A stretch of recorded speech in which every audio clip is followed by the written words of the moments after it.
Afternoon, boy. Hello? Hello, who are you? I'm George Stobbart. That's a weird name. No, it's not. But it is. No, listen. Stobbart is a perfectly normal name. Stobby? My name is not weird, okay? Stobber, Stobby, Stobbo. Who would have imagined this? I travel halfway around the world to have an argument about my name with a boy with the intelligence of a banana. My dad has a better name than you, mister. So, what's his name then? Flap? No, Ferdinand Irvine. Where's your father now? He went out. Told me to wait here, but he ain't come back yet. When did you last see your father? About 3 hours ago. What's that toy you're playing with? It's a Freggy. A Fremy? Freggy. Don't you know anything? It's a sort of rubber ball. Looks funny.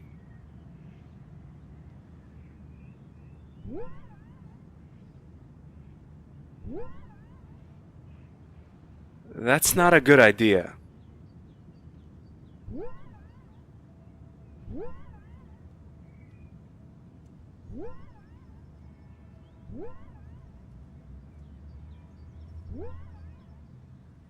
Good afternoon. Good afternoon, monsieur. What can I do for you? Have you recovered from the shock? I beg your pardon? I know I shouldn't have let her loose on you, but I had no other option, if you understand. No, I don't understand. Lady Piermont, the pianist and magistrate. Ah oui, the Madame in Violet, the beast, mon ami. Oh, well, she wasn't that bad. A little eccentric, but okay. You are not a target, if you don't mind me saying. I guess you're right. I'd like to hire a room, please. 1 moment, please. I'm afraid we don't have any rooms left. Really? But there doesn't seem to be much going on here.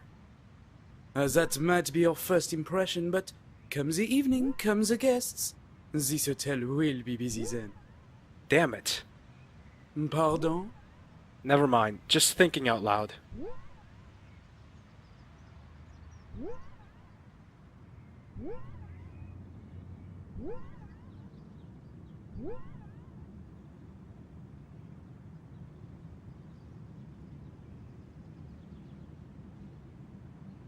Probably not. It's a hotel reservation belonging to a certain Ferdinand Irwin. Double room, 1 adult, 1 child. Hiding Irwin in a well-known hotel is not the most creative idea the Parisian police ever had to protect a witness. If I can just get into that room...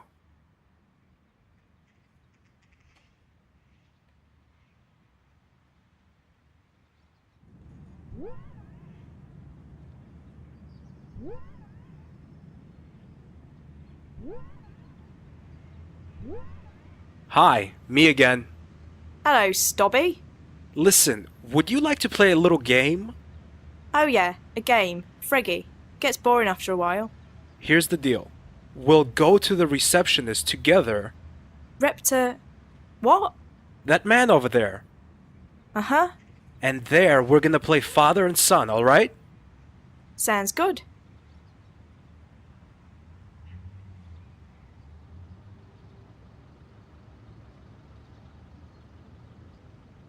Me again. I can see that. What can I do for you this time? I reserved a room. Have you? May I see your reservation? There you go. Mr. Ferdinand Irvine and son? Brian. Arthur. Pardon? Arthur. Brian is his middle name. Okay, here's the key to room number 122. Thanks. I wish you and your son a pleasant stay.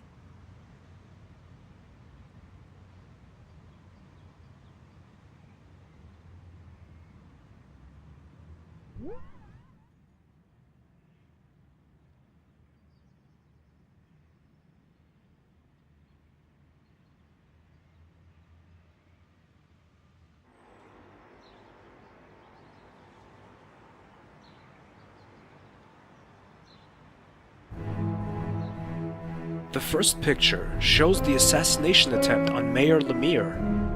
A short distance from the action, a person catches my eye. Hastily running away, she's looking over her shoulder, as if she's been caught doing something wrong. She's a medium-sized, slender, obviously wearing a bad wig. Wait a minute, I know that face. Is that Nico? The second picture was taken at night, but I instantly recognized the place it was taken. Maupassant. Some people wearing robes, almost impossible to make out. Somehow I have a feeling that there wasn't a children's birthday party. There's a woman in the middle. She seems to be talking to someone. I have a bad feeling about this. The third picture confirms my instinct. It's a close of the woman. It's Nico! She's about to pull the hood deep over her face. Irvin must have taken the shot just moments earlier. Who's she talking to? An older man is standing next to her. His robe is different from those the others are wearing. It's more elaborate. Around his neck, he's wearing a big brown cross. The Templars cross! Definitely their leader, Big Boss, has turned his face away from the camera. I can't see who he is. I don't know how Nico got into this mess, but I have to help her as quickly as possible. It's time to get some answers from Nico.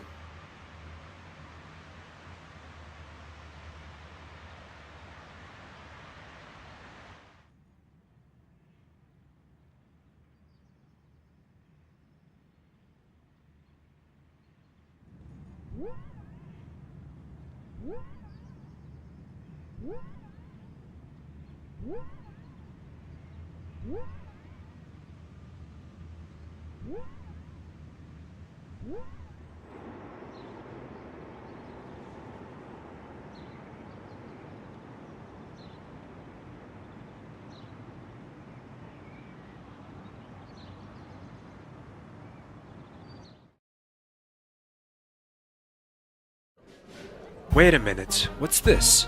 A parade? There are huge barriers blocking the way to Rougerie. Just my luck. I must find another way.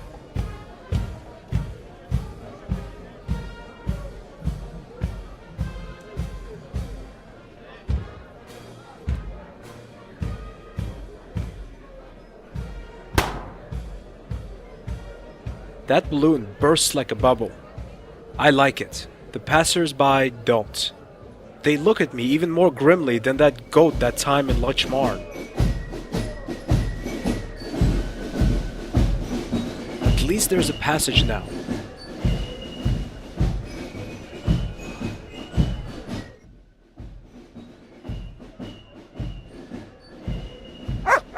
That's just my luck.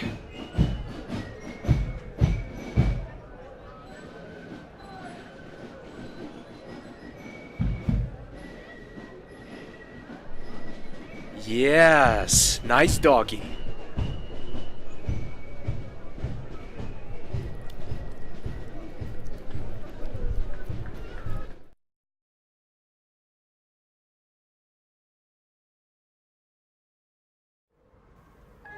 I was told that my uncle was part of their cult.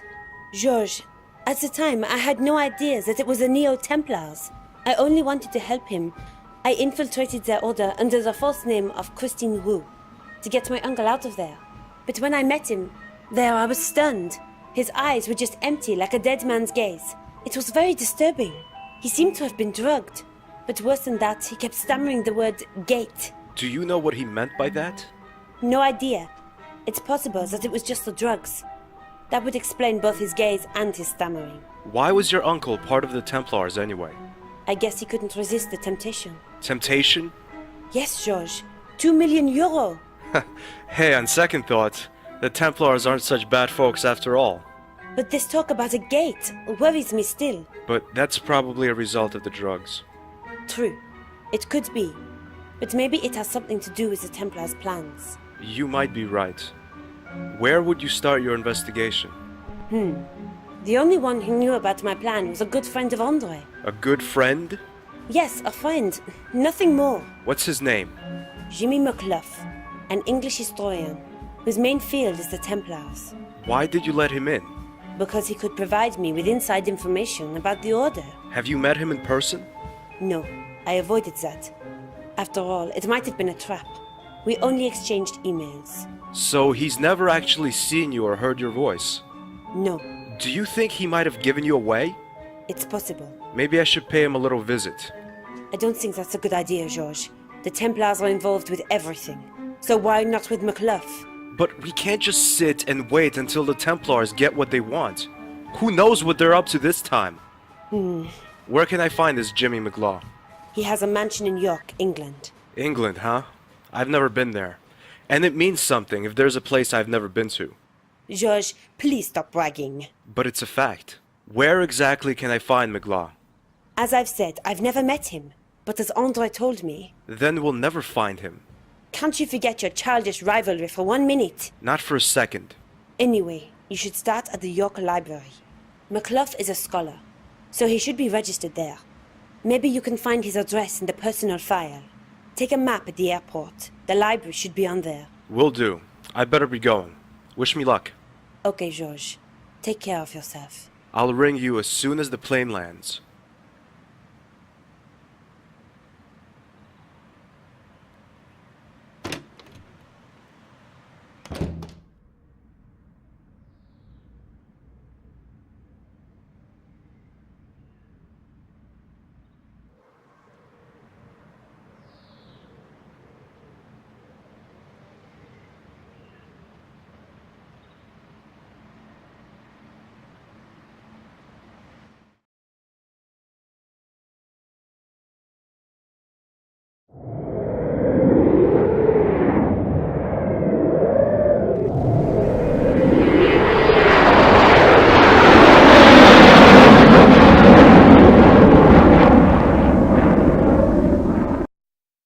This is a York map.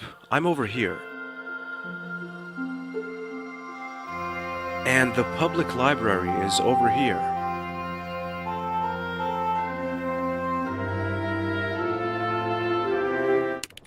There isn't much going on.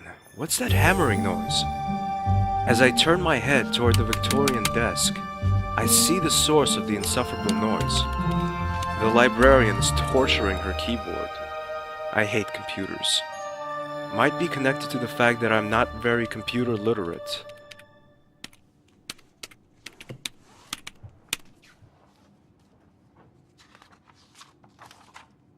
Who knows, might be useful.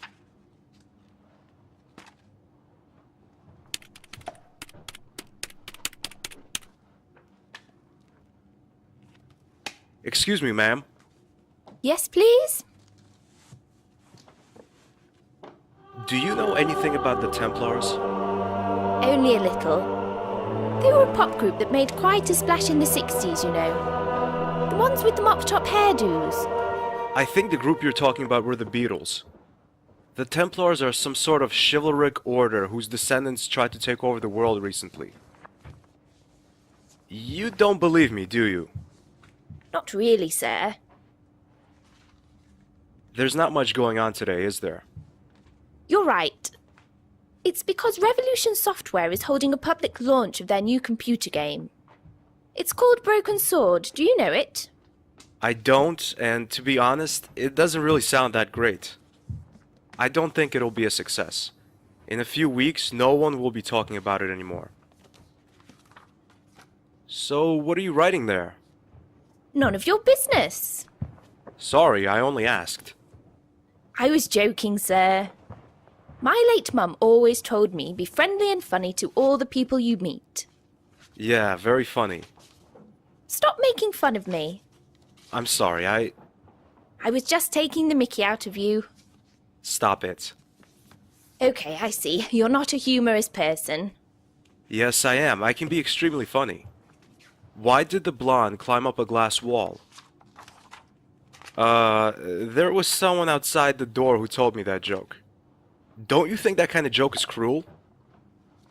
Well, let's change the subject.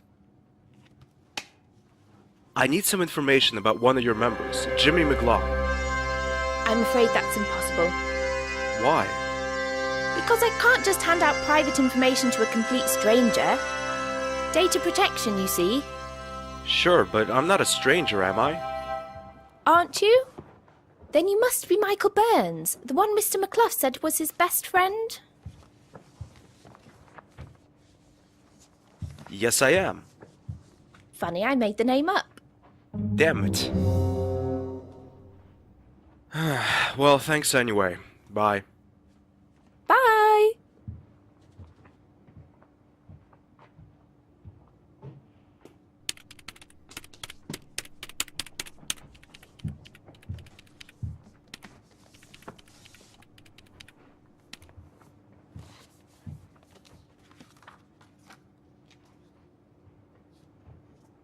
Excuse me.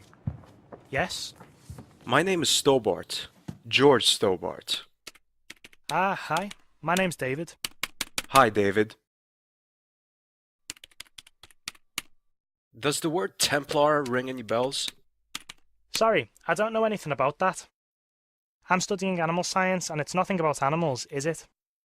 Actually, it kind of is. A weasel and a gorilla are working for them. A weasel and a gorilla? How? That's a long story. Ah, I see. Unfortunately, I'm in a bit of a rush with this. I have to hand in my essay next Monday, and I haven't even half finished. Cheer up. I'm sure you'll make it. Thanks. I wish I had your confidence. Do you know if the librarian's always so strange? You mean Mrs. Leroy? Not always. She's just having a bad day today. Her computer, the one she watches over like her own child, has already crashed twice today. It's made her a little jumpy. Now she has to catch up on an incredible amount of work, which explains why she's literally bludgeoning her keyboard. Why did her computer crash?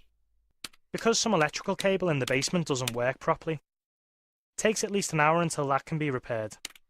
And now, poor Miss Leroy has to do all the work by herself. Don't you have a janitor?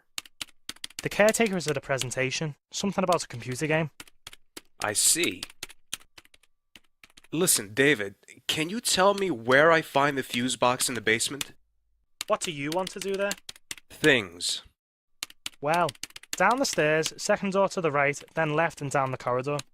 Thanks, I wouldn't have found it by myself. Now I know where to go in the basement.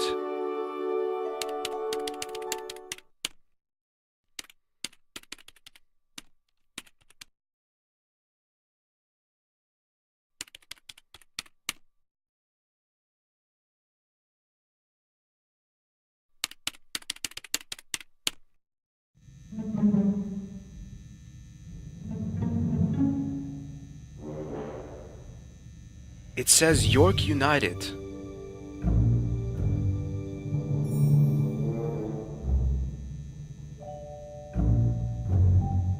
This should work.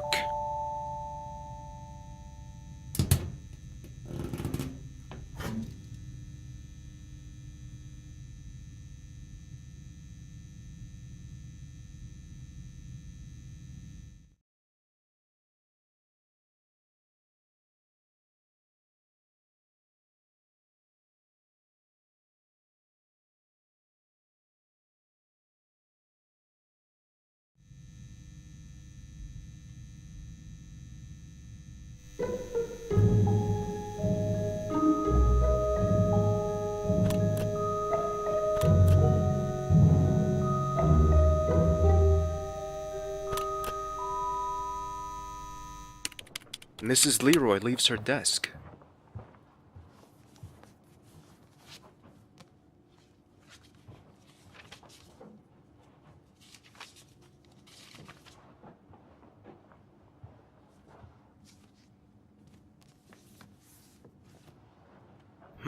Let's see. Here's the card index.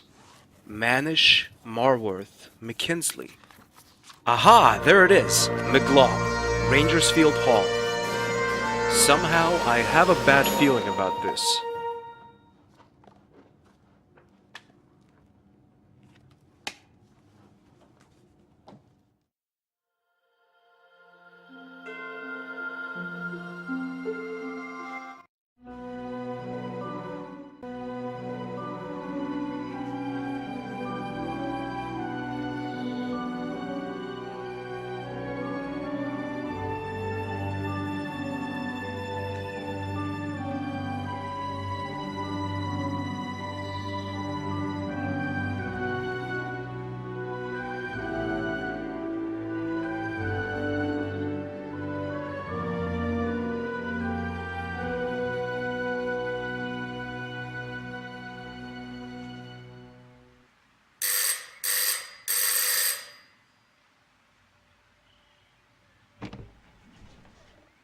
How can I help you? Hi, my name is Stobbart, George Stobbart. I have an appointment with Mr. McLaw. Strange.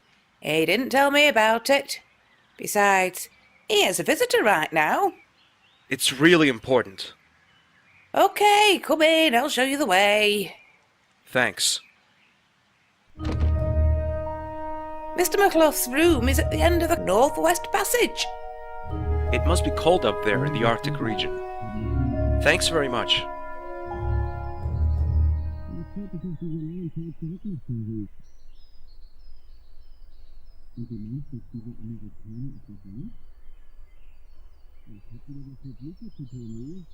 Without the seal, we won't have a chance. That could cause problems. And you think this American knows something? Definitely, he's real nosy. If you're right, we'll get all the necessary information about the order. How will we catch him, Jimmy? I've got two of my best men take care. We should be here soon. Even though I can't stand the man, we did agree that you wouldn't hurt him. You only want his information. Sure, that's what I said. Could I use your toilet, please? Of course, it's just down the corridor. George! Andre, you sneaky traitor! It's not what you think! They only want to talk to you.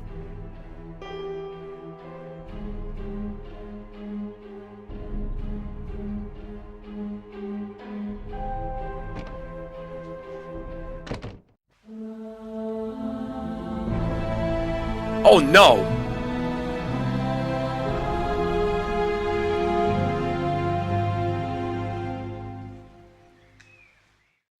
Mr. Stobbart, we'll talk to you later. In the meantime, you can get familiar with your new roommate. If you aren't familiar already, that is.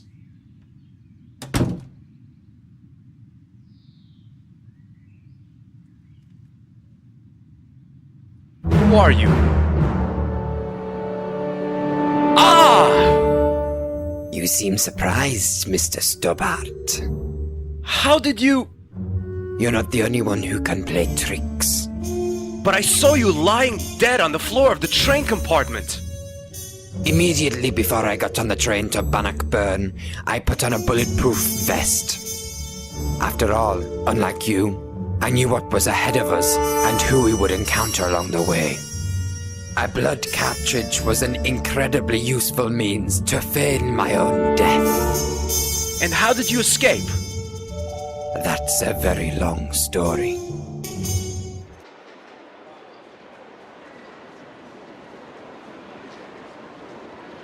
I've followed George to England. I haven't heard from him since his arrival in York. That's not like him at all. I'm really worried. There's something in my bag, but the usual items carried by any woman. And a phone number.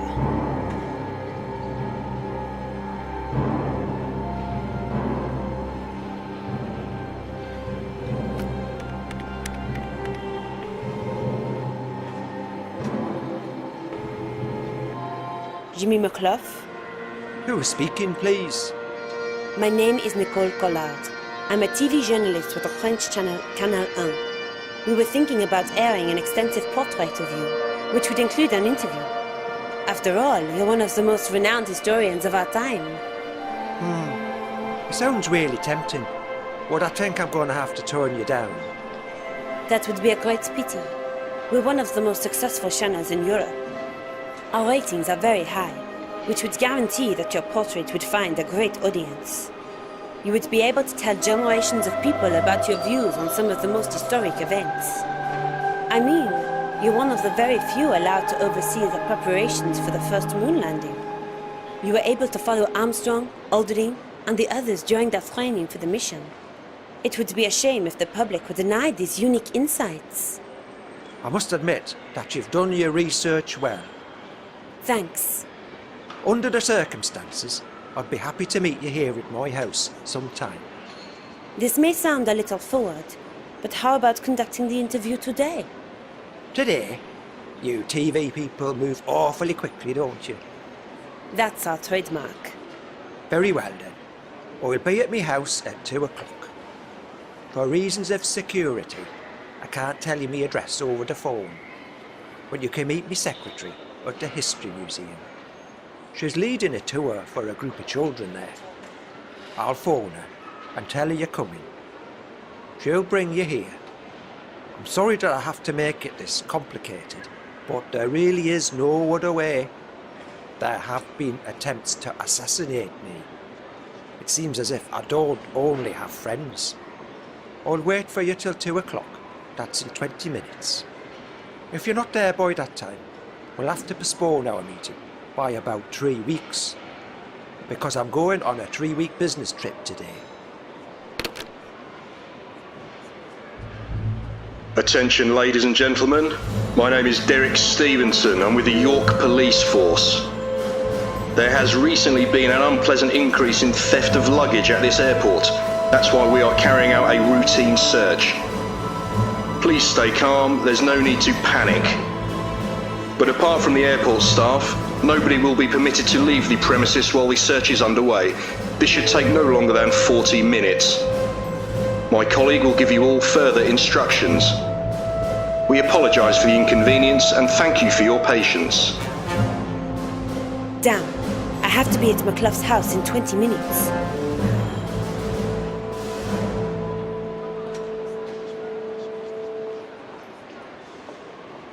Stop, you can't go in there. This entrance is for staff only. I must see your ID card.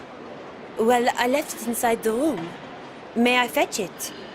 Section 4, paragraph 3 of operational guidelines clearly states no access to sealed areas for unauthorised persons. Maybe you could fetch my bag for me. Well, not really, but I suppose I could make an exception. What does it look like? Well, there are small hearts on its left side, spelling out, I love you. One moment, please.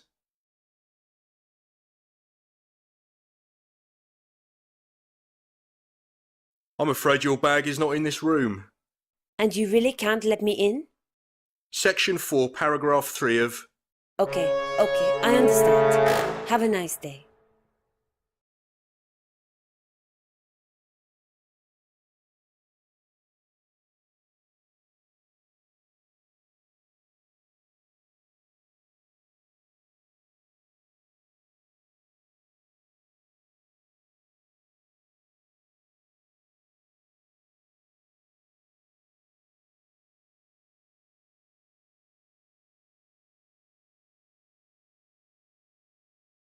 Excuse me? Yes. Oh, Ms. Collard. Do we know each other? I met you and George in Quaramone about 4 years ago. George was in prison, and you were going to a meeting with General Graciento. Do you remember? I do now, but I don't remember your name. Dwayne Henderson. I was there shopping with my enchanting wife, Pearl. Ah, oui, Monsieur Henderson. Nice to see you again after such a long time. How are you doing? So. I'm looking for George. Ah, George! How is he? I'm afraid I don't know. I haven't heard of him in a few days now. That's how men are. Sometimes they need some distance from us women. He'll call you back, honey. That's not really George's style. Well, George does behave a little strange occasionally.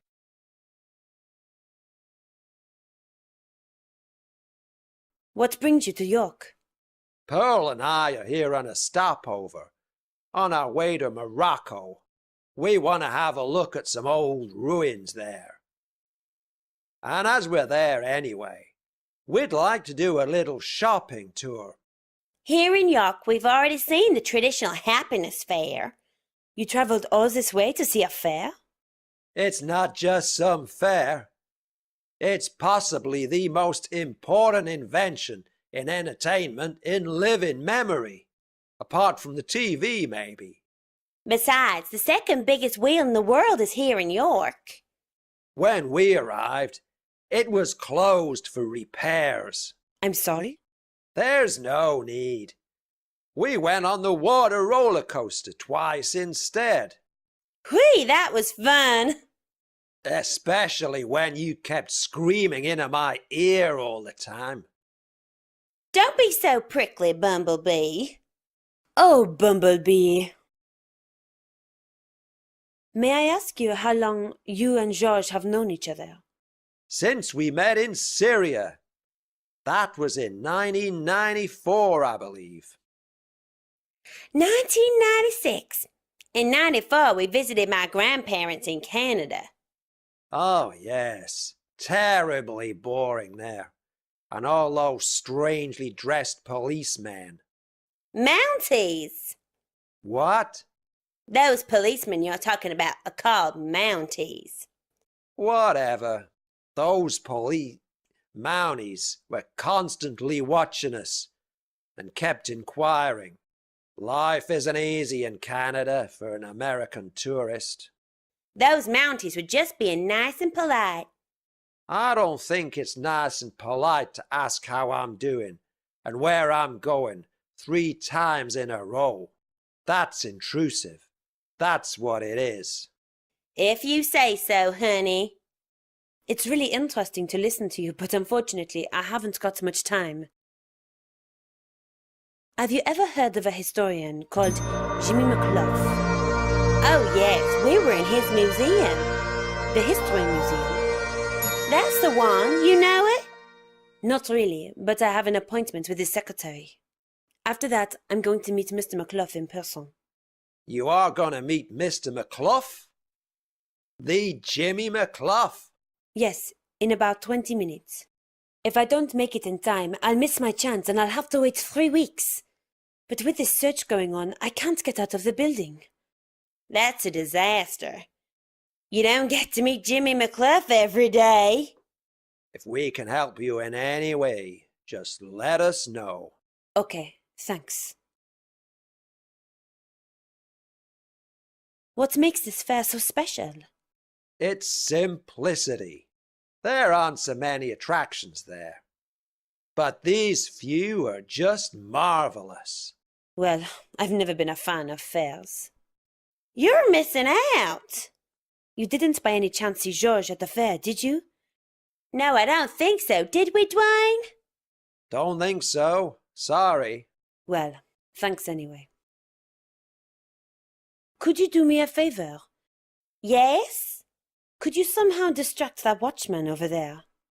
That police officer? Exactly. Do you want to get into that room? It's my only chance to get out of the building before my 20 minutes are up. Okay, we'll help you.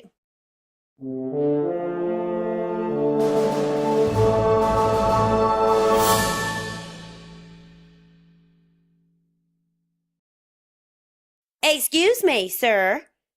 What can I do for you, Ma'am? May we take a photo with you?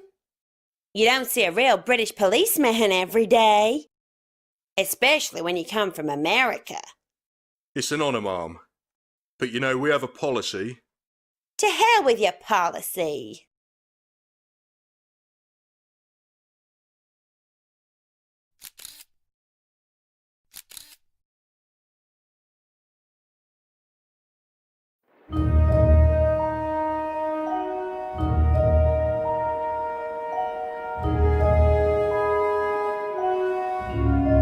Might be useful sometime.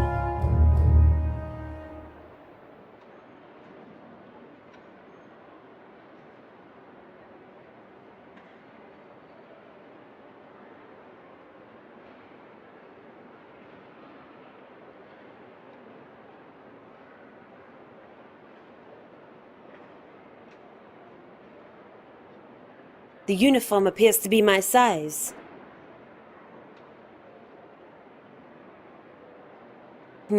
Such things tend to happen every time things start to get interesting. A pity, isn't it? Damn, it doesn't fit.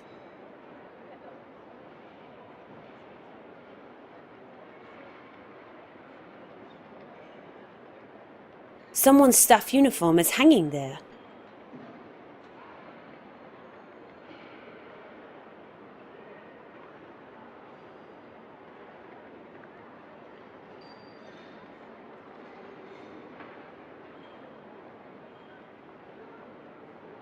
I'll need that one soon.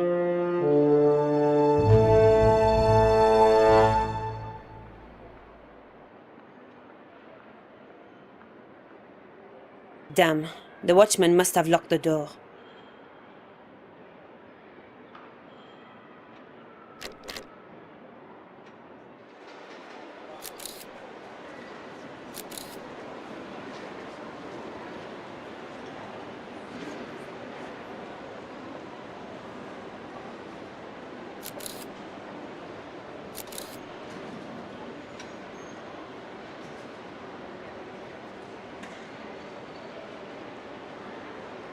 Wait a minute. Only airport and flight personnel are allowed to leave the complex. Don't I look like one of them? That's beside the point, miss. May I see your ID, please? You know, regulations. Here's my ID.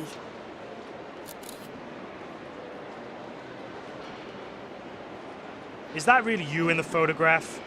Of course it's me. Who else should be on my ID? Okay, miss. Mrs. Sorry, Mrs. Mrs. Rhonda Kirsch. Okay, that's the name on this ID card. So you can't have stolen it. If you only knew. Pardon? Nothing.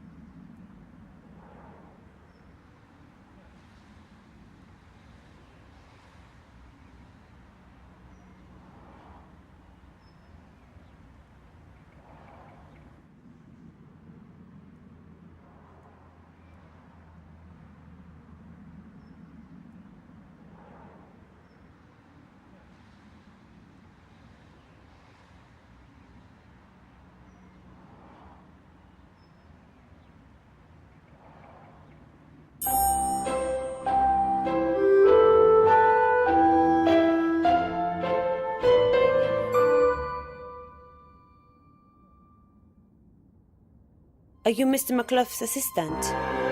Who wants to know? My name is Nicole Collard. Oh, right. The journalist. We should hurry or we'll be late. Okay. This is Mr. McClough's estate. I think you can find your own way from here. I have to leave you here. My group of children are waiting. Thanks a lot. It's been a pleasure. Goodbye and good luck with your interview. I take a look at my watch and I notice that I'm 5 minutes late. What am I to do?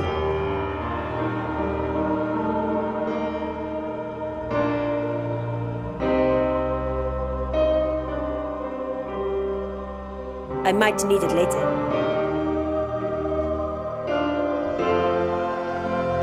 George would know what to do with it. Nico, down here! George? Live and in color. Each time we get separated, I find you behind bars. I guess it's just bad luck. What happens this time? I'll tell you later. First, meet an old acquaintance.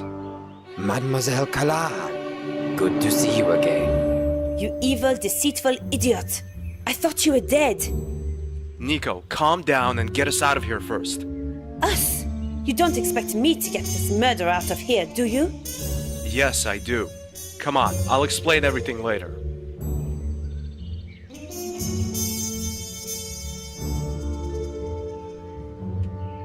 When I was young, I used to watch Western movies with my father. The crooks usually get out of jail by using a horse and a lasso to pull the bars out of the wall. Maybe it works in real life too.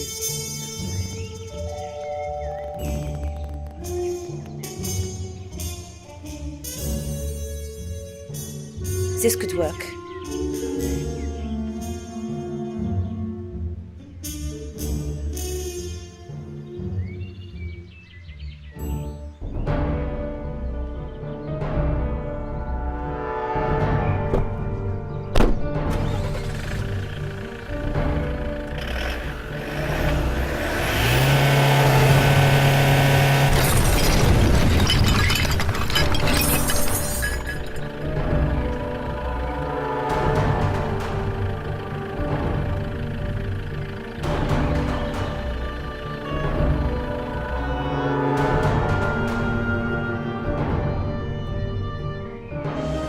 Let's get out of here. I think they're coming.